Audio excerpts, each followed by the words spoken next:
Thank you very much. It's really a privilege to be here and to address such a knowledgeable audience. What I'm going to do is read to you a piece from Homer's Iliad, a piece that I've stitched together in the manner of the ancient rhapsodes, the Homeric performers who stitched songs together. This piece, stitched together to bring to the forefront the character of Sarpedon, which is going to be the subject of Jenny Strauss-Clay's lecture tonight. Sarpedon came from Lycia to Troy with his beloved friend and cousin Glaucus to aid Priam in his war against the Greeks. Situation for the Greeks at the point where we begin is not good. Achilles has been sitting out the war. He's withheld his myrmidons from battle. And the Trojans have gained the upper hand. The Greeks have withdrawn inside the wooden wall that they built as protection for their camp. And the Trojans are pressing it hard.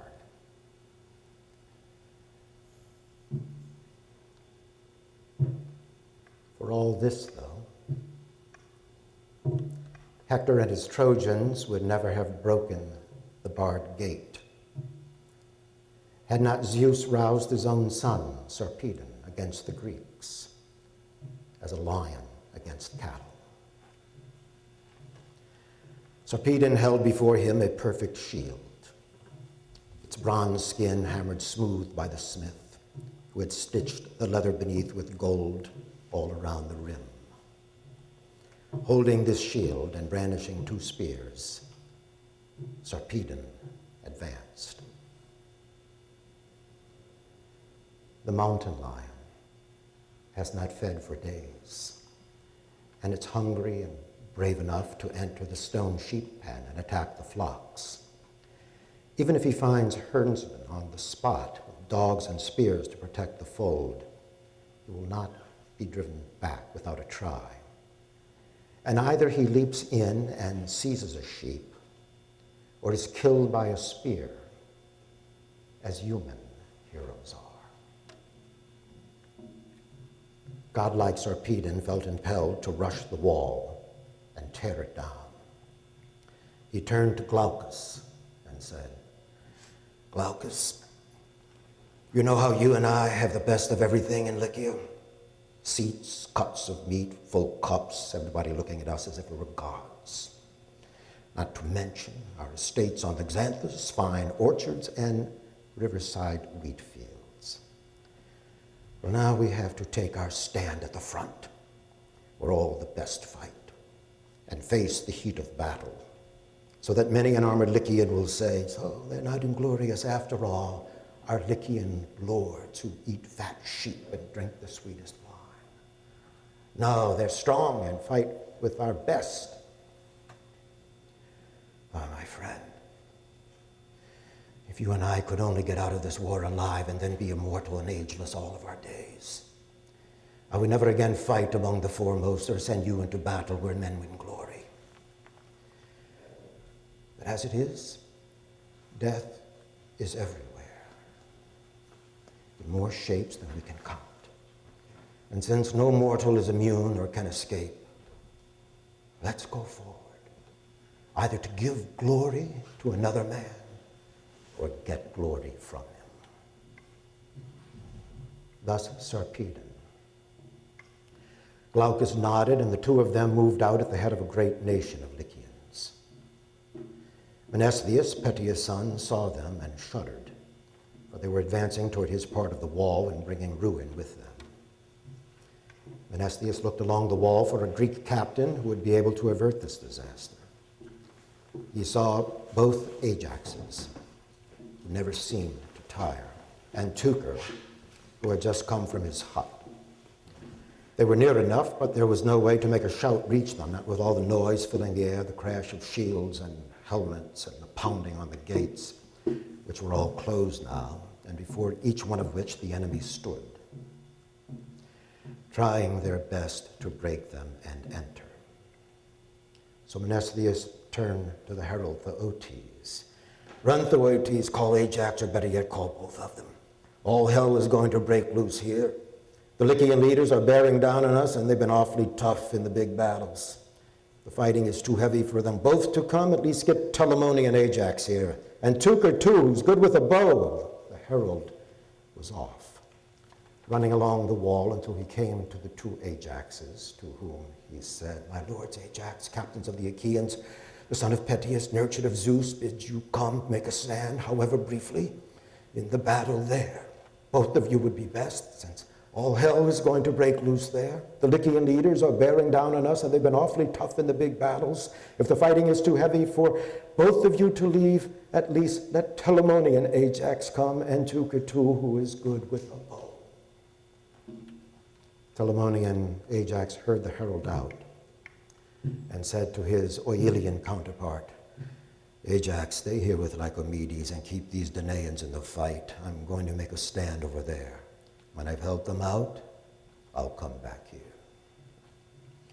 Big Ajax left, and with him Teucer, his natural brother, and Pandion, who carried Teucer's curved bow.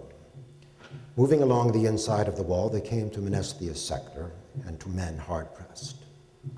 The Lycians were swarming up the battlements like black wind. The Greeks pushed back with a shout. In the combat that ensued, it was Telamoni and Ajax who first killed his man, Sarpedon's comrade, Epicles, hitting him with a jagged piece of marble that lay on top of the heap of stones inside the wall there. You couldn't find a man alive now who could lift that stone with both hands. But Ajax swung it high and hurled it with enough force to shatter the four-horned helmet and crush Epicles' skull inside. He fell as if he were doing a high dive from a wall, and his spirit left his bones. Then Teucer hit a fast-charging Glaucus with an arrow, where he saw his left arm exposed. This stopped Glaucus cold, and he leapt back from the wall, hiding his wound from Greek eyes and his pride from their taunts. But it didn't take away any of his fight. He hit Alcmaeon, son of Thestor, with his spear, jabbing it in, and as he pulled it out again, Alcmaeon came forward with it, falling head first and landing with a clatter of finely tooled bronze. Sarpedon wrapped his hands around the battlement and pulled. The whole section gave way, exposing the wall above and making an entrance for many. Ajax and Teucer attacked him together. Teucer's arrow hit his shield's bright belt, where it slung across his chest, but Zeus beat off the death spirits. He would not allow his son to fall by the ships. Big Ajax leapt upon him at the same moment, thrusting his spear into Sarpedon's shield, but could not push the point through. He did make him reel backward, though. Sarpedon collected himself a short distance back from the wall. He was not giving up. His heart still hoped to win glory here. Wheeling around, he called to his godlike Lycians, Lycians, why are you slacking off from the fight? Do you think I can knock this wall down alone and clear a path to the ships? Help me out here. The more men we have, the better the work will go. The Lycians cowered before their warlord's rebuke, then tightened the ranks around him even more. The Greeks strengthened their positions on the wall and steeled themselves for a major battle. But for all their strength, the Lycians were unable to break the wall, nor could the Greek spearmen push them back once they were close in. They fought at close quarters, like two men disputing boundary stones in a common field, and defending their turf with the measuring rods they had brought with them to stake their claims. Likewise, the Trojans and Greeks, separated by the palisade and reaching over it, to hack away at each other's leather shields. Many were wounded, mostly those who turned their unprotected backs to the enemy, but many threw their shields too, until the whole wooden wall dripped with the blood of soldiers from both sides. But the Trojans could do nothing to drive the Greeks back. An honest woman who works with her hands to bring home a meager wage for her children will balance a weight of wool in her scales until both pans are perfectly level.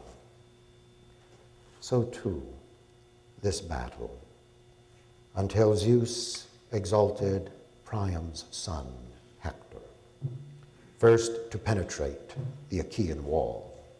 His shout split the air. "Move, Trojans! Let's tear down this Greek fence and make a bonfire out of their ships."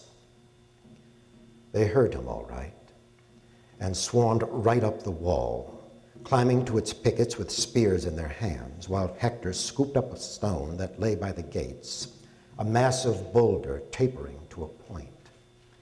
It would take 2 men to heave it onto a cart, more than 2, as men are now.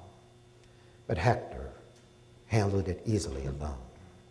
Zeus lightened it for him, so that the stone was no more to Hector than the fleece of a ram is to a shepherd who carries it easily in his free hand. This was how Hector carried the stone up to the gates, a set of heavy double doors solidly built and bolted shut by interlocked inner bars. Standing close to these towering doors, Hector spread his feet to get his weight behind the throw and smashed the stone right into the middle. The hinges broke off, and the stone's momentum carried it through, exploding the doors and sending splintered wood in every direction. Hector jumped through, a spear in each hand.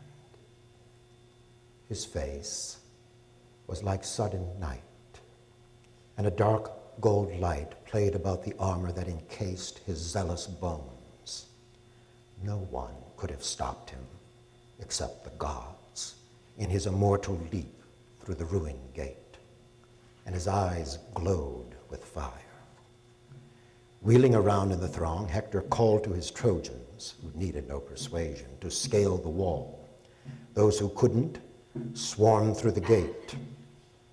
And the Greeks, en route to their hollow ships, with a noise like the damned, stampeded into hell.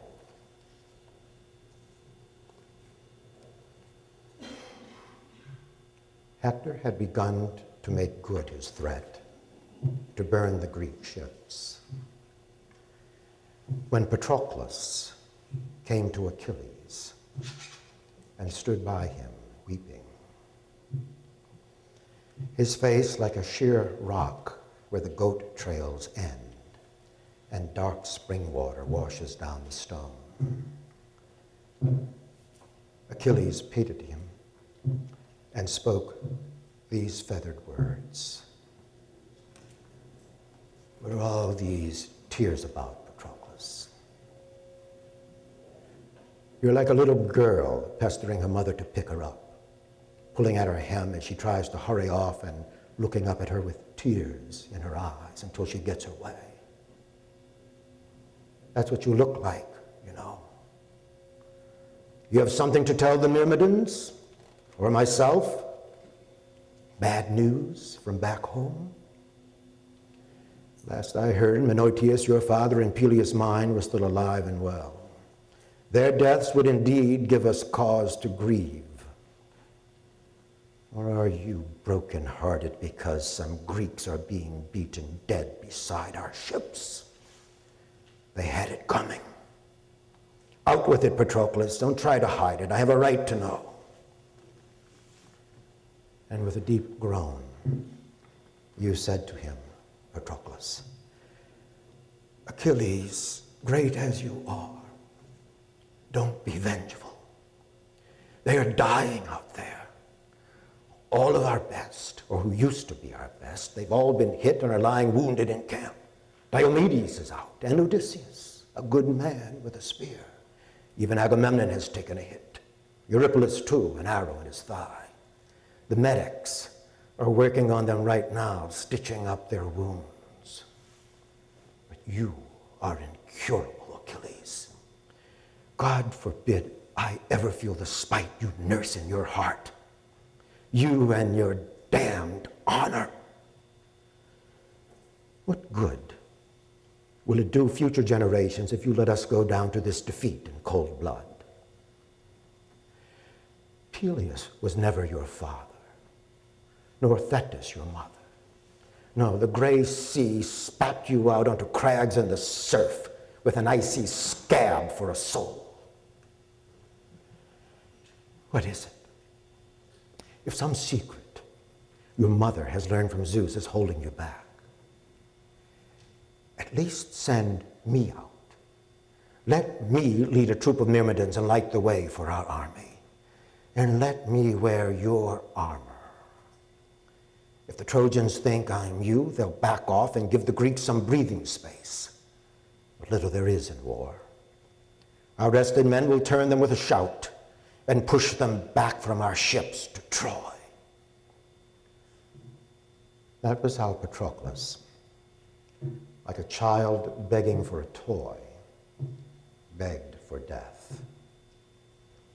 And Achilles, angry and deeply troubled, my noble friend, what a thing to say. No, I'm not in on any divine secret, nor has my mother told me anything from Zeus. But I take it hard when someone in power uses his authority to rob his equal and strip him of his honor. I take it hard. The girl the Greeks chose to be my prize after I demolished a walled city to get her, Lord Agamemnon, son of Atreus, just took from my hands as if I were some tramp. But we'll let that be. I never meant to hold my grudge forever. But I did say I would not relent from my anger until the noise of battle lapped at my own ship's hulls. So, it's on your shoulders now.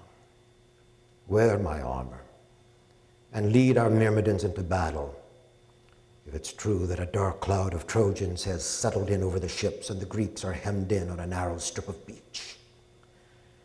The Trojans have become cocky, the whole city, because they do not see my helmeted face flaring close by.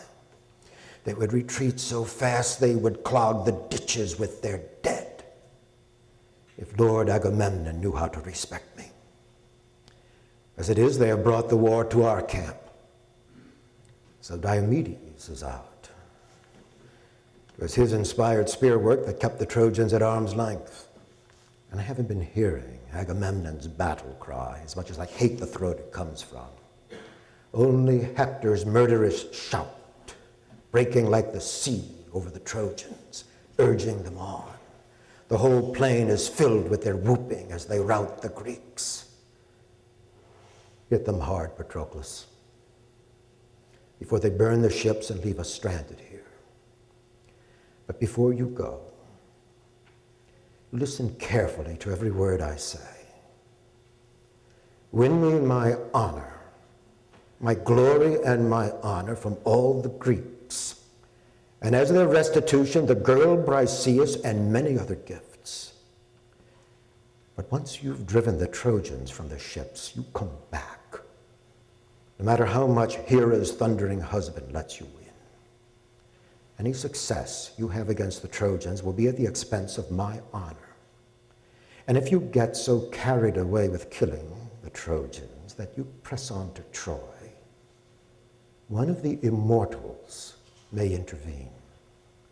Apollo, for one, loves them dearly. So once you have made some daylight for the ships, you come back where you belong.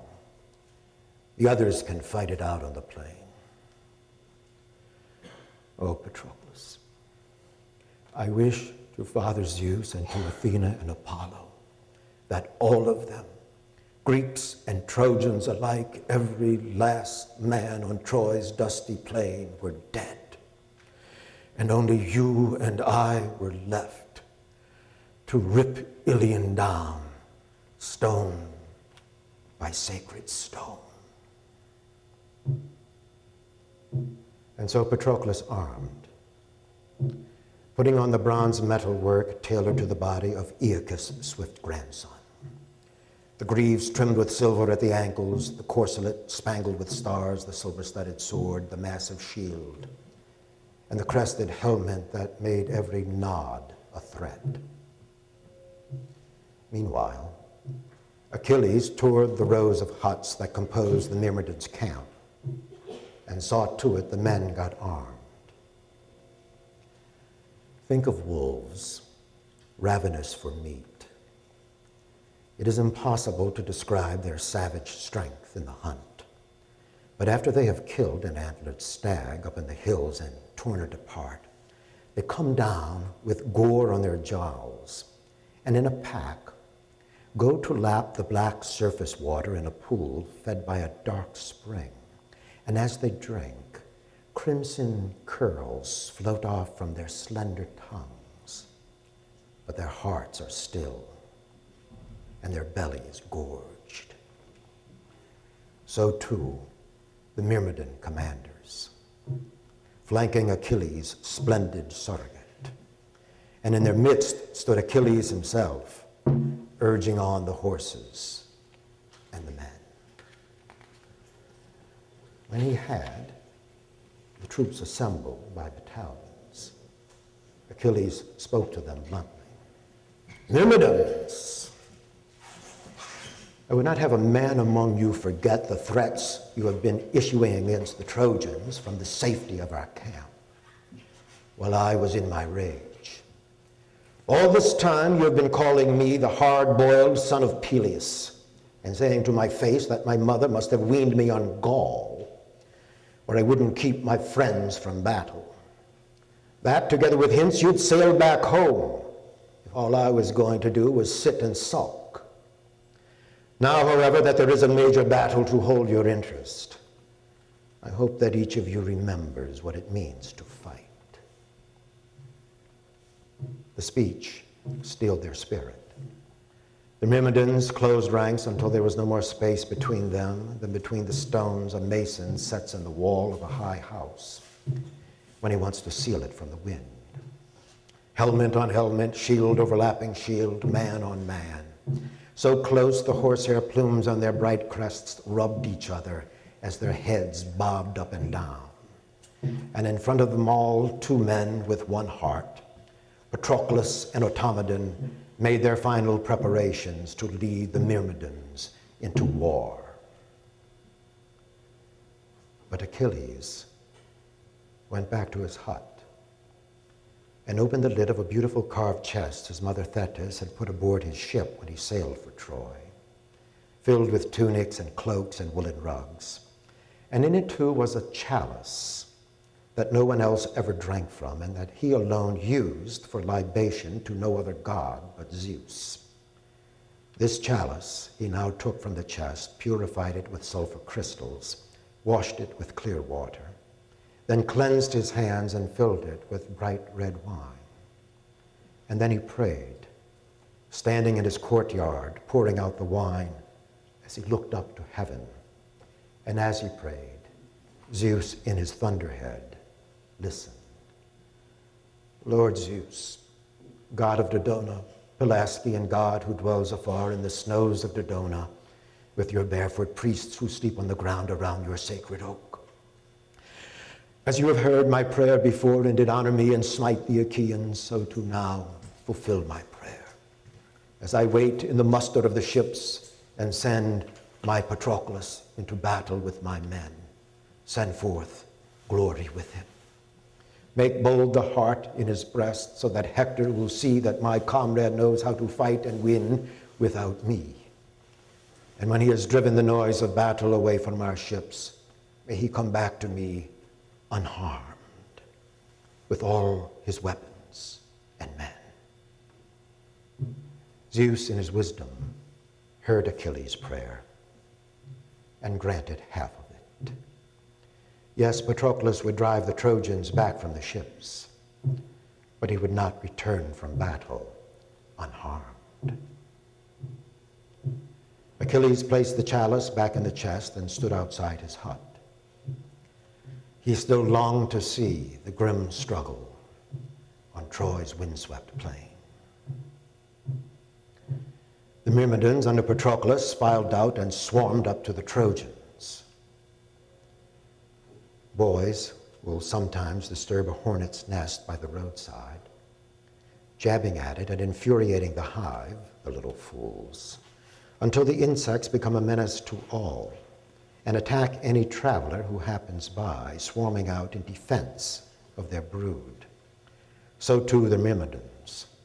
Patroclus called to them over their shouts, "Remember whose men you are and for whose honor you are fighting, and fight so that even wide-ruling Agamemnon will recognize his blind folly in not honoring the best of the Achaeans. For Achilles!" This raised their spirits even higher. They were all over the Trojans, and the ships' hulls reverberated with the sounds of their battle cries. The Trojans, when they saw Patroclus gleaming in his armor, fell apart, convinced that Achilles had come out at last, his wrath renounced, and his solidarity restored. Each of them looked for a way to save his skin. The Trojans and Lycians with them, frantic and screaming, were on the run.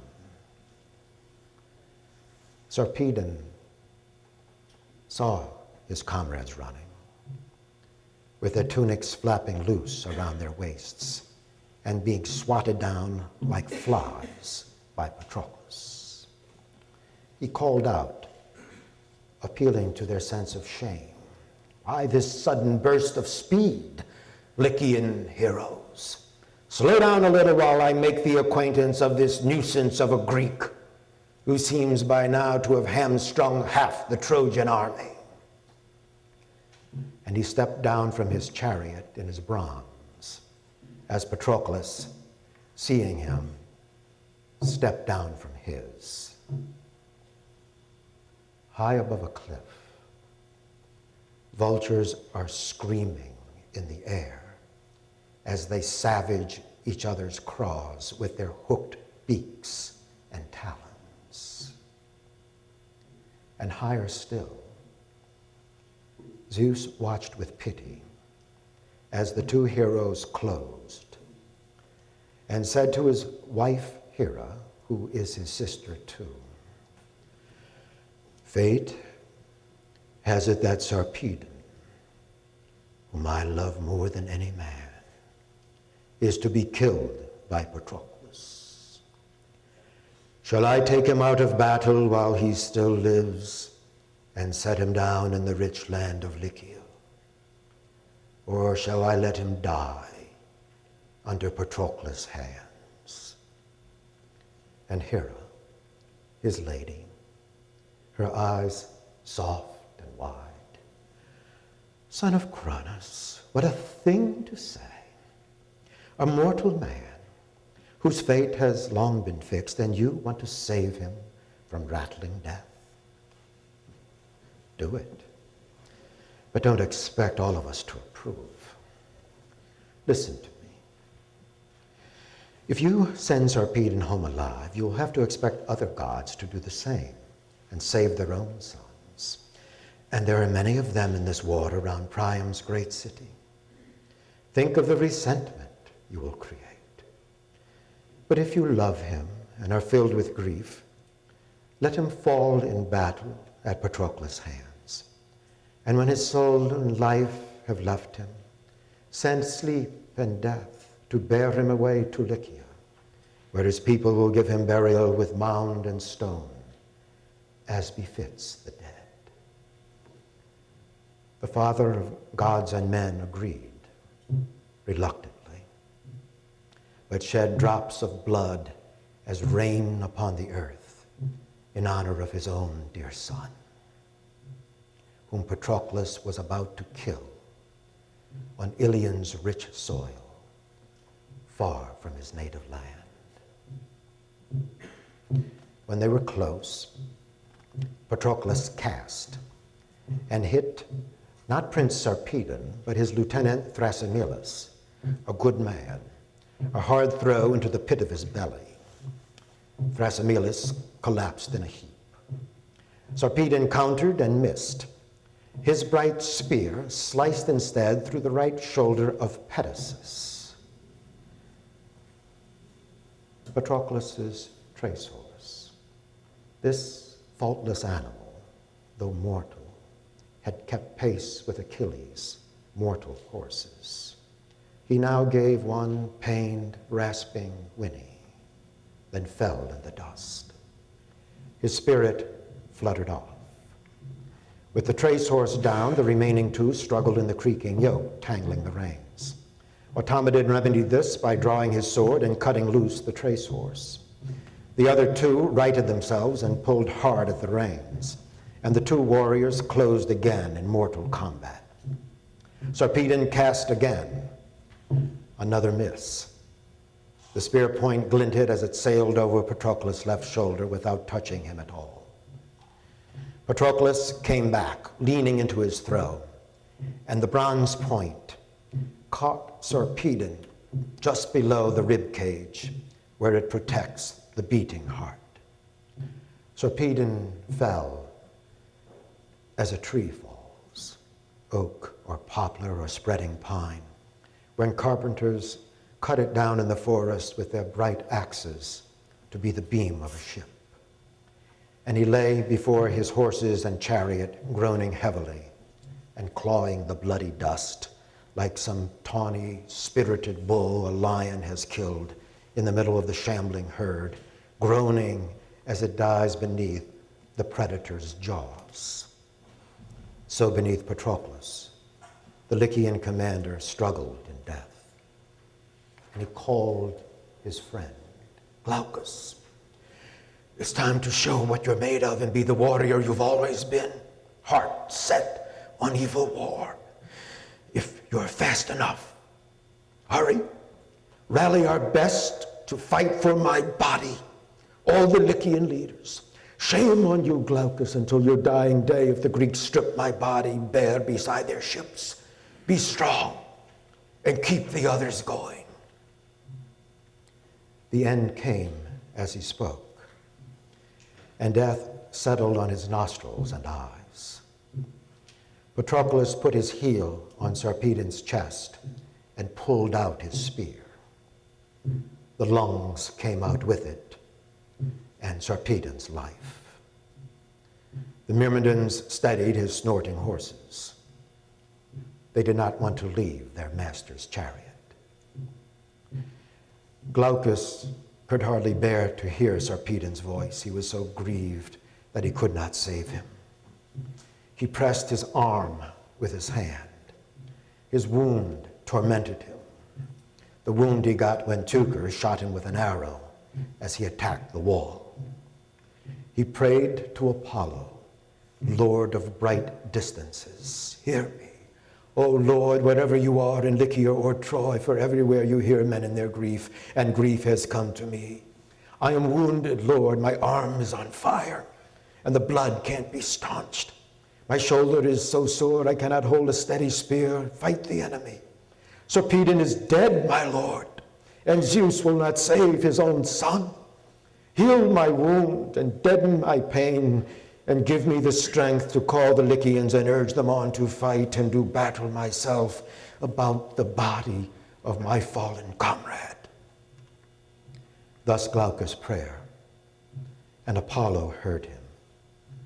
He stilled his pain and staunched the dark blood that flowed from his wound. Glaucus felt the god's strength pulsing through him, glad that his prayers were so quickly answered. He rounded up the Lycian leaders and urged them to fight for Sarpedon's body, then went with long strides to the Trojans, to Polydamas, Agenor, Aeneas, and then saw Hector's bronze-strapped face, went up to him and said levelly, Hector, you've abandoned your allies. We've been putting our lives on the line for you, far from our homes and loved ones, and you don't care enough to lend us aid. Sarpedon is down, our great warlord, whose word in Lycia was Lycia's law, killed by Patroclus under Ares' prodding. Show some pride and fight for his body, or the Myrmidons will strip the armor and defile his corpse in recompense for all the Greeks we have killed by the ships. This was almost too much for the Trojans. Sarpedon, though a foreigner, had been a mainstay of their city, the leader of a large force and its best fighter. Hector led them straight at the Greeks. For Sarpedon!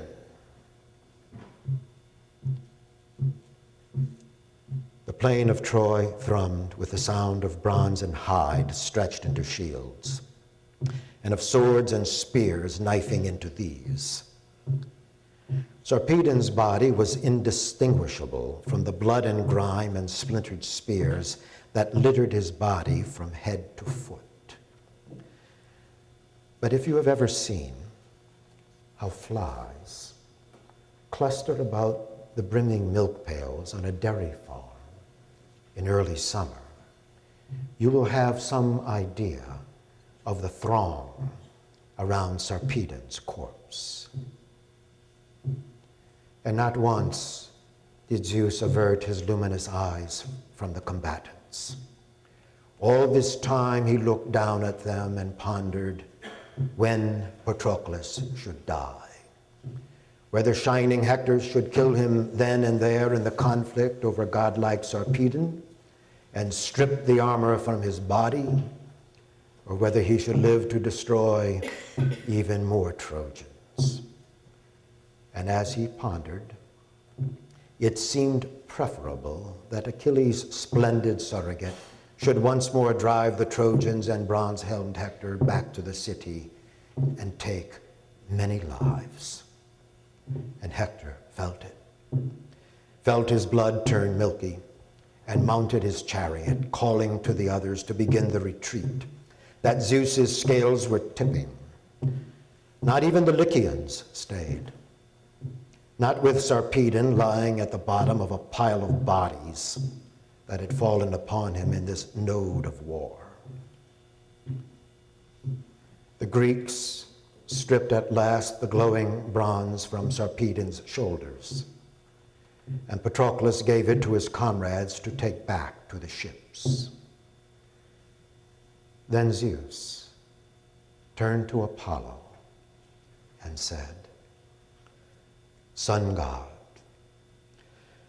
take our Sarpedon out of range, cleanse his wounds of all the clotted blood, and wash him in the river far away, and anoint him with our holy chrism, and wrap the body in a deathless shroud, and give him over to be taken swiftly by sleep and death to Lycia, where his people shall give him burial with mound and stone, as befits the dead.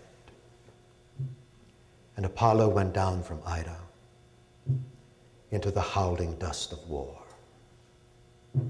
and cleansed Sarpedon's wounds of all the blood, and washed him in the river far away, and anointed him with holy chrism, and wrapped the body in a deathless shroud, and gave him over to be taken swiftly by sleep and death to Lycia.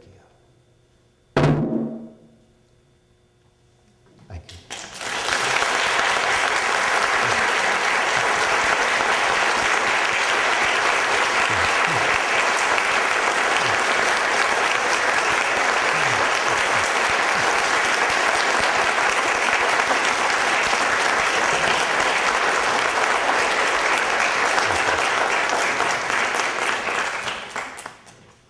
Oh, sure. I think I was supposed to talk about Homer's voices. First, I thought a demonstration might be better than talking about it. But it is something that's very important to me. You know, the Odyssey, The bard is described as the poet with his many voices. First, there's Homer's voice, the voice of the narrator, which to me, not saying that I adequately represent it, but is more filled with clarity and compassion than any voice I have ever heard. Translating Homer was an act of really great intimacy for me, and listening to Homer's voice. And the voices that he gives to his characters, bringing them all to life as individuals, as is his way. Whenever any detail is noticed by Homer, sunlight on a helmet, it glows briefly into light, takes its place in the world before we move on. And our attention is turned to something else that is equally illuminated. Every minor character is observed. We're told of the fallen warrior's parents back home, something like that. There are the humans and the gods, who are, of course, very human in their own way. But Zeus is still Zeus, and is just about God, the capital G in the Iliad. And then there are the similes, which come floating in as if from another world of poetry. I first, when I first started to translate Homer, I translated it as script for performance as well as text, poetic text on the printed page. And I would, what I would try to do is every time I had finished a piece, I would try to find some kind of audience and read it. And there were two things that became clear to me, or that I was concerned with, really, at the beginning. One was the voice of women, especially. And I would look at the women in the audience to see how I was doing. The other was the voice of the similes. In the text, I italicized them. I started to use this drum very early on in the process. And it came to me naturally that I would be doing the drum mostly during narration. And when I would come to a simile, the drumming would stop and the voice change in some way. And I think that's there in the Greek. Scholars do note that the language of the similes is different. And linguistically, in some ways, from the main narrative. But even if it weren't, there's a poetic voice there that is distinctive. Another world is brought into the poem. The comparison is always apt, but the world is there for its own sake. The world that we usually don't see when we're on the plain of Troy. An honest woman weighing wool. It's a beautiful sort of image to bring into a combat poem. So these are the voices that I've tried to attend to, both as script, performance, and simply as poetry. Professor Franco asked me if I would take questions if I have the energy left to take any questions. Of course, if there are any. Yes? Who does the voice of the simile belong to? I'm sorry? Who does the voice of the simile belong to? I think Homer has another poetic life. It's still his voice. I mentioned his clarity and compassion. By compassion, I certainly don't mean sentimentality, but a deep empathy with this world. And I think it is expressed even in the narrative and in the character speeches, but this gives him another way to express that spirit. That's where I think, that's how I think Homer really uses the similes. We don't know how they were used in the tradition that he inherited. I completely agree with Jenny Strauss-Clay. I hope I'm not misrepresenting anything here.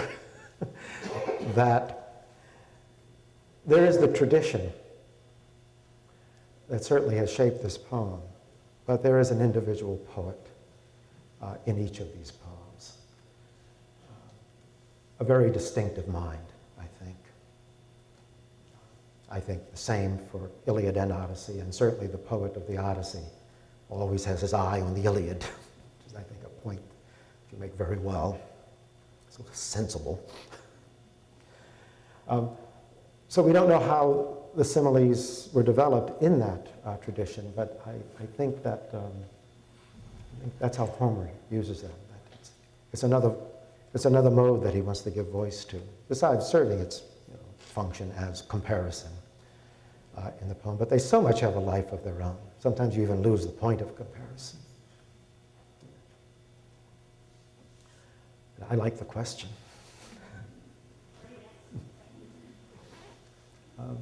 Any other questions? Yes? Could you help us understand how you found Homer's voice, the process of how you translated this? Is there a particular section or character or phrase that you struggled with? Well, I can say a couple of things. First of all, it's almost invariably a very long process. And I first read Homer in Greek when I was in college, and I wanted to be a poet. I took Greek. And we're reading Homer out loud, and I said, oh, God knows. I want to do this. I want to merge my voice as a poet with Homer's voice. And I tried right then, and I saw, oh, I'm not even anywhere near this. And so I just kept reading it in Greek and reading it out loud and listening to it read out loud. And that's something we did in graduate school at the University of Texas all the time with Gareth Morgan, who read Greek out loud more beautifully, I think, than anyone ever has. So the process of reading it out loud and listening to it. Still, it doesn't mean, even though you hear it, and so I started to hear it through that process, but do you feel that you're hearing it as your own voice? And hearing your own voice as Homer's voice? Because that's what I feel I have to do as a translator, or I'm not doing the work, really. I'm just translating the words. And it took over 20 years for me to feel that I guess I can start. And so I finally got up my nerve, and first it wasn't so good, but I felt that I had something essential and kept going with it. But the other thing was the voice of Vanessa Redgrave reading the similes in the BBC production, radio production, of Christopher Logue's translation of Book 16. Which I've just been reading from, my own translation. So Logue is a brilliant poet and translator. And when he first started working on the Iliad, he really was translating it. And he then moved into using Homer as something, an occasion for his own poetry in some way. So similes were good, but this was precious recording with Christopher Logue as the narrator and 2 or 3 other actors, and Vanessa Redgrave, who does Hera. I'm sure you'll do exactly as you please. But the way she did the similes, I said, that's it. She's got it. That's Homer's voice. I know that sounds odd, but it really had a lot to do with it. And it's been the same for whatever I've done, Hesiod or Sappho, which Took even longer than 20 years. And I don't know that I ever really heard it, but I did it. And Virgil, who was hearing Homer's voice the whole time. And so I translated the Aeneid after I did Iliad and Odyssey. And then I did Dante's Inferno, who was hearing Virgil's voice. So it's been quite a process. And I thought I would just go on and do Purgatorio. The voice in Purgatorio is a little different from Inferno, but I thought maybe I have that. But then, 2 weeks ago, talking to my publisher, who's saying, well, you know, Purgatorio really doesn't sell very well.